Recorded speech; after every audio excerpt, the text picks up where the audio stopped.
চারদিকে ধুধু বালি, বালির সমুদ্রে মাথা উঁচিয়ে আছে রহস্যময় একটি গ্রাম। দিনের বেলায় অন্য 5টা গ্রামের মতোই লাগবে আল মাদাম নামের মরু এই গ্রামটিকে, কিন্তু রাত নামলেই বদলে যায় এর চেহারা। উধাও হয়ে যায় গোটা গ্রাম। আসলে কি তাই? শেখ তাসফিয়া করিমের রিপোর্টে থাকছে বিস্তারিত। দুবাই থেকে 1 ঘন্টার দূরত্বে মরুভূমির মাঝে শারজার সীমানার পাশেই রহস্যময় এই গ্রামটির অবস্থান। গ্রামটি নাকি রাতে উধাও হয়ে যায়, আবার সূর্যের আলো ফুটতেই দেখা দেয় সেই গ্রাম।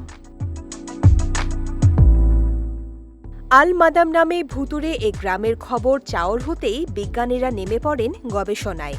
জানতে পারেন গ্রামে নাকি এমন এক রোগের প্রাদুর্ভাব ঘটেছিল যে কারণে ওই গ্রামের ধারে কাছে আসারও সাহস হতো না কারো। তবে বিজ্ঞানীরা আজও খুঁজে বেড়াচ্ছেন রাতে গ্রামটির অদৃশ্য হয়ে যাওয়ার সঠিক কারণ। প্রাথমিকভাবে ধারণা করা হয়েছিল রাতের বেলায় ক্রমাগত হাওয়া চলতে থাকায় বালিতে ঢাকা পড়ে যায় পুরো গ্রাম, আর সে বালির তলায় চাপা পড়ে যায় গ্রামটি। তবে যুক্তিতে টেকেনি এটি, কারণ রাতে বালিতে চাপা পড়ে গেলেও দিনে আবার দ্রুত বালি সরে যায় কিভাবে, এমনটা তো সম্ভব নয়। কেউ আবার বলেন রাতের আধারে গ্রামটিকে অদৃশ্য মনে হওয়াটা আসলে দৃষ্টিভ্রম। আলোর প্রতিসরণ প্রতিফলনের কারসাজি মূল ব্যাপার। অমীমাংসিত রহস্য নিয়েই মরুর বুকে টিকে আছে রহস্যময় ভুতুড়ে এই গ্রামটি। স্থানীয়দের দাবি, গ্রামটিতে একসময় আল কুতুবি উপজাতি সম্প্রদায়ের বাস ছিল।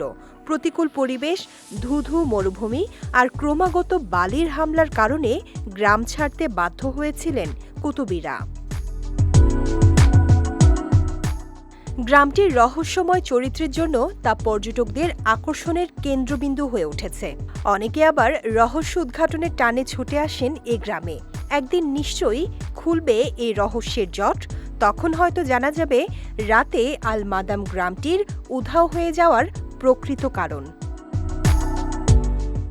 শেখ তাসফিয়া করিম, বিজয় টিভি নিউজ ডেস্ক।